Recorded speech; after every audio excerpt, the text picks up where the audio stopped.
If you are tight in those areas, and that is leading to a misalignment side to side, possibly contributing to a sciatic nerve compression, pinching, if it's coming actually from your spine and not, from your butt, because the sciatic nerve runs all the way down your leg, then this will be very therapeutic. It's going to feel really good. Hi, welcome to the Judy Terrell Show, where I explore topics intended to optimize every body 50, 60, 70, and above. Hi, everybody, and welcome to episode number 3 in my series on how everyday repetitive positions and motion can exacerbate arthritic conditions and joint conditions and then cause more pain in our older bodies, and then what you can do to help to counter the effects of those repetitive positions in everyday life and actually alleviate pain syndromes through the joints of our body. All right, welcome to episode number 3, and I am moving down the body. So now in episode number 3, I'm now focusing in on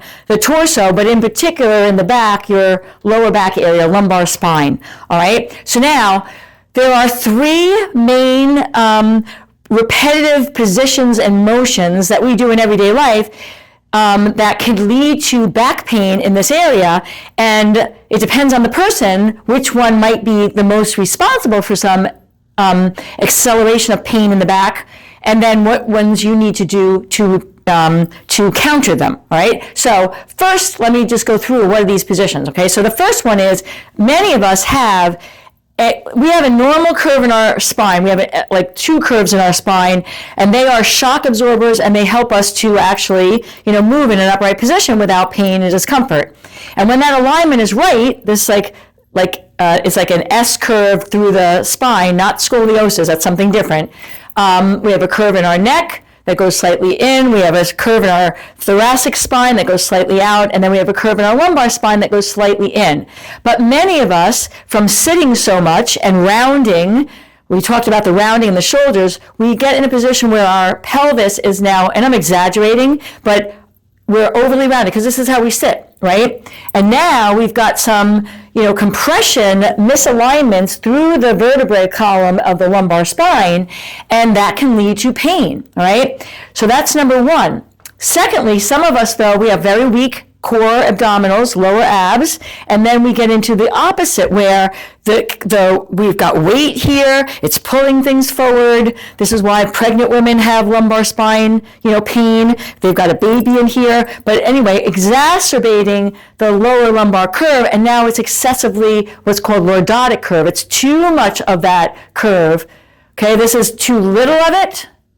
This is too much of it, right?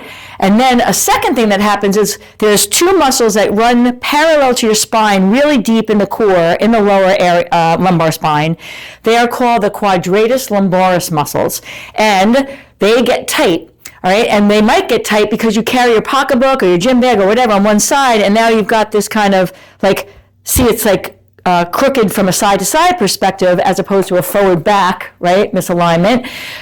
One side more than the other, or you're standing on one foot like this all the time, there's an imbalance. One of those quadratus lumbaris muscles gets tighter, one that gets overstretched, all right? And then you might have pain, on one side of the lower back or across the lower back often. So these are the repetitive motions that are setting us up for lower back pain, but everybody doesn't have the same ones, so you've got to know which one you have so you know what to do to counter it in your stretch routine or your balancing routine, if we will. All right, so now let me address the one that is too much of this, okay? Because I'm standing right here, and this is the easiest one. I'm going to show you the standing one. If we're like this all the time, or much of the time, then we need to do something which is going to do the opposite. And that's what I'm going to show you in a standing position right now. If you put your hands on the tops of your hip bones, all right, and then if you pull your thumb up and your fingers down, you can see where if you're in this position and I take my hands on my bones, I can actually literally rotate the bones of my pelvis to get into a more of a natural lordotic curve, right? We're going to kind of do that. You're going to be thinking about that position of the bones rotating, so your tailbone's kind of coming up, your pubic bone is going down. But as you're doing, in order to get you to do that, you're going to stand, you're going to reach your arms up, you're going to think about, tilting the pelvis so that your tailbone's coming up, and then you're going to reach up and back. And you can see where now this is the opposite of this through the spine, right? So for many of us, when you do this, and you don't want to do it, with an overly aggressive rounding of the lower back. You want to be pulling the tailbone down, like I just illustrated. Well, I said turn. You don't want to go too far up. Let me correct that. All right. So it's like a moderate, and then you reach up and back. All right. To balance out too much of this, we're going to do a little bit more of the opposite motion, reaching up and back with a slight tilt. Okay. If you are somebody who's having back compression in the discs because of too much of the rounding, when you do that, it's going to feel fantastic. Your Second 50.life is my virtual platform that is designed for both men and women over 50 and 60, 70, and 80. And it includes pre-recorded video information on exercise and how to do it, whether you're fit and in good health, or if you have bad knees, bad shoulders, a bad back, whatever. It includes information on how to eat for weight management and how to eat for health management.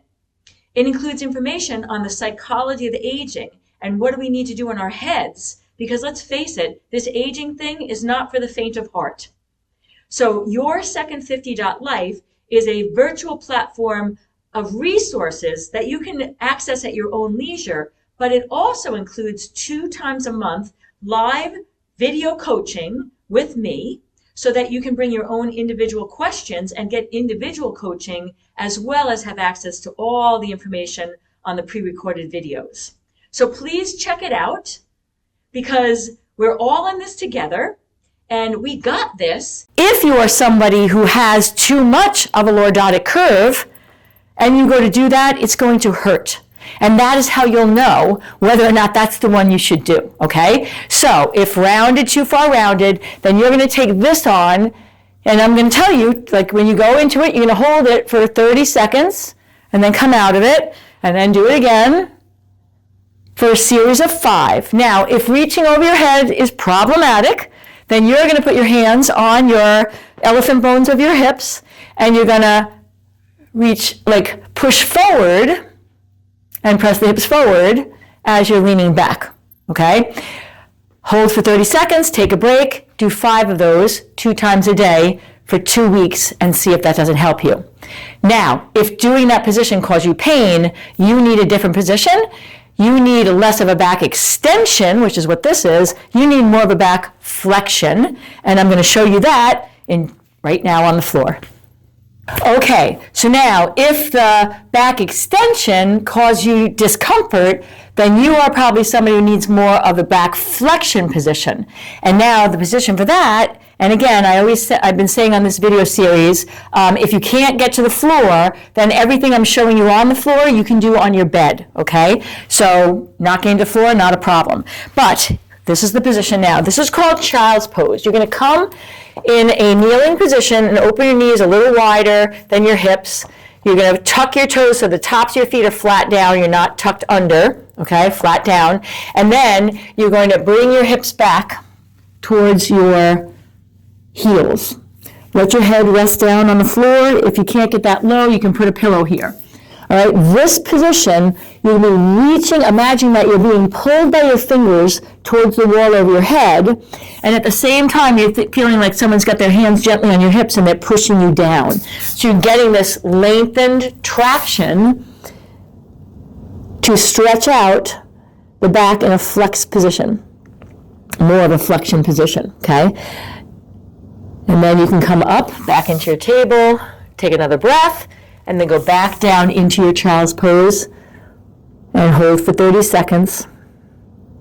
You can hold longer, but you want to hold at least 30 seconds. I just tell clients, count to 30 in your head, and then come back up and do this 5 times, lengthening that lower back area.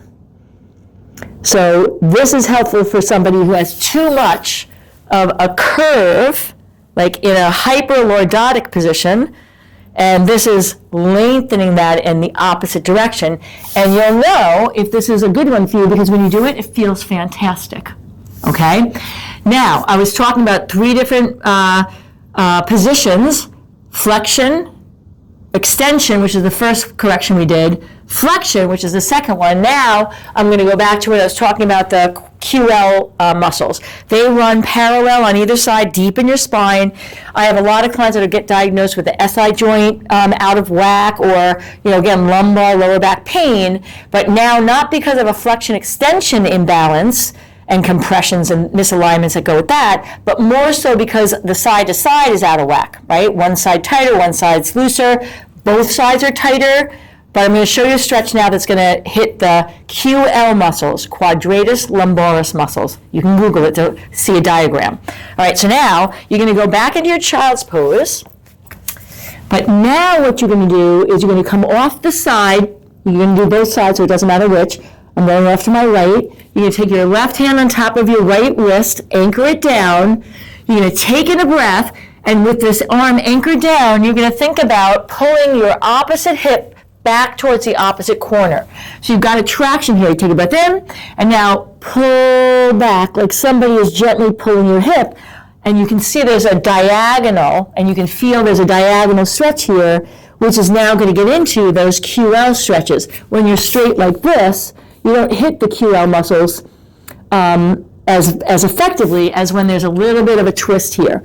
So now you're going to hold this for 30 seconds, and then go to the other side, the same thing, anchor down. Now take a breath, and I'm thinking about pulling back. So there's a diagonal stretch, this hip going towards that back corner, and I'm holding on to my hands so they stay anchored. And you'll feel in your body the traction of that stretch. You can actually feel the tissue lengthening, okay? And if you are tight in those areas, and that is leading to a misalignment side to side, possibly contributing into a sciatic nerve compression, pinching, if it's coming actually from your spine and not, from your butt, because the sciatic nerve runs all the way down your leg, then this will be very therapeutic. It's going to feel really good, all right? So these 3 stretches, you might do all of them. It might be that one of them causes discomfort, and that's because you have too much of an excessive lordotic curve or not enough of one. Whatever the one if you go to do one and it causes discomfort, then you know that you have the excessive curve in the other direction, and then you don't want to make that even worse by doing that. That's why it will hurt, okay? You want to do the opposite. So this is lumbar spine, day-to-day corrective movements for the repetitive motions and positions that we are in during the day, all right? We have to have this balance so that those everyday movements aren't making us have more and more pain or exacerbating the pain from another condition. All right, everybody, we've hit the neck, we've hit the shoulders, we've hit the lumbar spine. This is episode 3. Episode 4 is next, and I'm going to be addressing the hips. I'll see you there. And if you'd like to have access to some of my additional resources, I can be found at Facebook, Instagram, YouTube, and on my website, www.judyterrell.com.